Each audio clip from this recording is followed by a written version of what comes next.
क्या आप जानते हैं जिस उत्तर प्रदेश की राजनीति को आप आज देखते हैं वो सिर्फ सत्ता का खेल नहीं बल्कि खून, वादों और धोखे की एक ऐसी कहानी है जो आपको अंदर तक हिला देगी। क्या आप तैयार हैं उस सच का सामना करने के लिए जो पिछले 2 दशकों से इस राज्य की मिट्टी में दफन है? नमस्कार दोस्तों और स्वागत है आपका हमारे चैनल पर। आज हम आपको लेकर चलेंगे भारत के सबसे बड़े राज्य उत्तर प्रदेश के उस राजनीतिक सफर पर जहां हर मोड़ पर एक नया रहस्य, एक नई चुनौती और एक नया चेहरा सामने आया। साल 2000 से लेकर आज तक कौन कौन सी सरकारें आईं, उन्होंने क्या वादे किए, कितना विकास किया और कब कब इस जमीन पर हिंसा का तांडव हुआ। इस कहानी का हर पहलू आपको चौंका देगा क्योंकि यहां सिर्फ नेता नहीं बदले बल्कि बदल गई इस राज्य की तकदीर। राजनाथ सिंह, उम्मीदों का अल्पकालिक दौर, अक्टूबर 2000 से मार्च 2002। कहानी शुरू होती है साल 2000 से जब राजनाथ सिंह ने मुख्यमंत्री की कुर्सी संभाली। भारतीय जनता पार्टी के इस नेता के सामने सबसे बड़ी चुनौती थी राज्य में बढ़ते अपराधों पर लगाम लगाना, क्योंकि तब उत्तर प्रदेश में अपराध दर देश में सबसे ज्यादा थी। उन्होंने भय, भूख और भ्रष्टाचार मुक्त सर्वोत्तम प्रदेश बनाने का संकल्प लिया। उनके कार्यकाल में कई महत्वपूर्ण काम हुए। दिल्ली को नोएडा से जोड़ने वाला DND फ्लाईवे 2001 में उन्हीं ने खोला। किसानों के लिए उन्होंने शून्य ब्याज ऋण और फसल बीमा योजनाएं शुरू की, साथ ही किसान आयोग की स्थापना भी की। शिक्षा के क्षेत्र में उन्होंने एंटी कॉपीइंग एक्ट 1992 को लागू किया, जिसने नकल को गैर जमानती अपराध बना दिया और वैदिक गणित को पाठ्यक्रम में शामिल किया। उन्होंने सरकारी नौकरियों में आरक्षण को तर्कसंगत बनाने की कोशिश की ताकि इसका लाभ जरूरतमंदों तक पहुंचे। लेकिन क्या यह सब काफी था? उनका कार्यकाल सिर्फ 2 साल का था क्योंकि उनकी सरकार अल्पमत में थी और उन्हें इस्तीफा देना पड़ा। उनके कार्यकाल में मार्च 2001 में कानपुर में मुस्लिम युवाओं और पुलिस के बीच झड़पें हुईं, जिसमें 14 लोगों की जान गई। 2002 के गुजरात दंगों का राष्ट्रीय स्तर पर भाजपा की छवि पर नकारात्मक असर पड़ा, जिसने राज्य में भी पार्टी की स्थिति कमजोर की। उनकी आर्थिक नीतियां भी बहुत सफल नहीं रहीं। 2001-03 के दौरान राज्य की GSDP वृद्धि दर राष्ट्रीय औसत से काफी कम थी। क्या राजनाथ सिंह सच में उत्तर प्रदेश को बदल पाए, या ये सिर्फ एक शुरुआत थी जो राजनीतिक अस्थिरता की भेंट चढ़ गई? मायावती, दलित स्वाभिमान और गठबंधन की चुनौतियां, मई 2002 से अगस्त 2003। राजनाथ सिंह के इस्तीफे के बाद और 56 दिनों के राष्ट्रपति शासन के बाद 3 मई 2002 को मायावती ने तीसरी बार मुख्यमंत्री पद की शपथ ली। उन्होंने भाजपा के बाहरी समर्थन से सरकार बनाई, लेकिन यह गठबंधन सिर्फ 1 साल तक चला। उनका मुख्य एजेंडा दलित, शोषित और वंचितों का उत्थान था, जिसे उन्होंने सर्वजन हिताय, सर्वजन सुखाय की नीति बताया। मायावती ने कानून व्यवस्था को लेकर सख्त रुख अपनाया और अपराध नियंत्रण में सुधार का दावा किया। उनके शासनकाल में अपराध दर में कमी देखी गई। उन्होंने दलित नायकों के नाम पर कई संस्थानों, इमारतों और जिलों का नाम बदला और अंबेडकर की प्रतिमाएं स्थापित की, जिससे दलित पहचान को सार्वजनिक सम्मान मिला। कृषि और ग्रामीण विकास को भी प्राथमिकता दी गई, जिसमें किसानों के लिए उचित मूल्य और सिंचाई व्यवस्था को मजबूत करने का लक्ष्य था। लेकिन क्या आप जानते हैं, उनके इस छोटे से कार्यकाल में ताज कॉरिडोर परियोजना भ्रष्टाचार के आरोपों में घिर गई। आलोचकों ने उन पर आरोप लगाया कि उन्होंने वास्तविक विकास के बजाय प्रतीकात्मक हाव भाव और मूर्तियों पर ज्यादा ध्यान दिया। 2002-03 के लिए उनकी सरकार ने घाटे का बजट पेश किया। 2001 में उन्होंने अनुसूचित जाति अनुसूचित जनजाति अत्याचार निवारण अधिनियम के उपयोग को अस्थायी रूप से निलंबित करने का आदेश दिया था, जिसे दलितों पर अत्याचार के मामले दर्ज नहीं हो रहे थे। हालांकि बाद में इसे वापस ले लिया गया। क्या मायावती का यह कार्यकाल सिर्फ एक प्रयोग था जो राजनीतिक अस्थिरता और विवादों में उलझ गया? मुलायम सिंह यादव, जंगल राज और सामाजिक न्याय का संघर्ष, अगस्त 2003 से मई 2007। मायावती के इस्तीफे के बाद 29 अगस्त 2003 को मुलायम सिंह यादव ने तीसरी बार मुख्यमंत्री का पद संभाला। उन्होंने बसपा के असंतुष्टों, कांग्रेस के एक अलग हुए समूह और कुछ छोटे दलों के समर्थन से सरकार बनाई।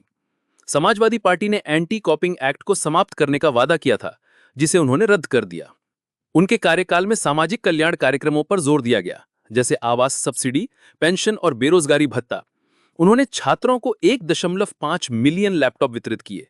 मुलायम सिंह यादव ने चंबल के बीहड़ों में डकैत गिरोहों के खिलाफ अभियान जारी रखा, जिससे कई डकैतों का सफाया हुआ या उन्होंने आत्मसमर्पण किया। लेकिन क्या आप जानते हैं, उनके शासनकाल को व्यापक रूप से जंगल राज या यादव राज के रूप में देखा गया। उन पर और उनके परिवार के सदस्यों पर अपराध और भ्रष्टाचार को बढ़ावा देने का आरोप लगा। 2003 में उत्तर प्रदेश खाद्यान्न घोटाला सामने आया, जिसमें कल्याणकारी योजनाओं के लिए आवंटित खाद्यान्न का डायवर्जन शामिल था। उन्होंने शुरू में जांच का आदेश दिया, लेकिन फिर उसे वापस ले लिया। उनके कार्यकाल में अपराध के मामलों में हर साल वृद्धि हुई। क्या मुलायम सिंह यादव का समाजवाद सच में जनता तक पहुंच पाया या ये सिर्फ एक राजनीतिक दांव था? मायावती, पूर्ण बहुमत और पत्थर वाली सरकार, मई 2007 से मार्च 2012। साल 2007 में मायावती ने इतिहास रचा। पहली बार बसपा ने 1991 के बाद किसी बाहरी समर्थन के बिना पूर्ण बहुमत यानी 403 में से 206 सीटों के साथ सरकार बनाई। इस जनमत ने उन्हें सरकार चलाने में खुला हाथ दिया। इस अवधि में उत्तर प्रदेश की जीएसडीपी वृद्धि दर औसतन 6.87% रही, जो पिछली वृद्धियों में सुधार था। उन्होंने यमुना एक्सप्रेसवे और गंगा एक्सप्रेसवे जैसी कई प्रमुख परियोजनाओं को पीपीपी मॉडल पर तैयार किया। शहरी गरीबों के लिए आवास योजनाएं शुरू की गईं, जिसमें 1 लाख परिवारों को मुफ्त आवास मिला। दलित बहुल गांवों में पानी, बिजली और सड़कों की आपूर्ति के लिए एकीकृत ग्रामीण विकास कार्यक्रम शुरू किया गया, जिससे लगभग 25,000 गांवों में सुधार हुआ। उन्होंने अपनी ही पार्टी के सांसद उमाकांत यादव को भूमि हड़पने के मामले में गिरफ्तार करने का आदेश दिया, जिससे उनकी सख्त कानून व्यवस्था की छवि और मजबूत हुई। 2010 में अयोध्या फैसले के दौरान भी राज्य में शांति बनी रही। लेकिन क्या आप जानते हैं, कोई नई मूर्ति नहीं का वादा करने के बावजूद उन्होंने अपनी स्वयं की मूर्तियों सहित मूर्तियों, स्मारकों और पार्कों के निर्माण पर भारी खर्च किया। यह आकृति का एक प्रमुख बिंदु था, जिससे उन्हें पत्थर वाली सरकार का नाम मिला। एनआरएचएम घोटाला उनके कार्यकाल का एक बड़ा घोटाला था, जिसमें कथित रूप से 100 बिलियन रुपए की हेराफेरी और अनियमितताओं को छिपाने के लिए हत्याएं शामिल थीं। 2007 में उत्तर प्रदेश में अनुसूचित जाति और जनजाति के सदस्यों के खिलाफ अत्याचारों की संख्या सबसे अधिक थी। क्या यह विकास सिर्फ दिखावा था या सच में कुछ बदल रहा था जिसके पीछे गहरे राज छिपे थे? अखिलेश यादव, युवा उम्मीदें और कानून व्यवस्था का पतन। मार्च 2012 से मार्च 2017।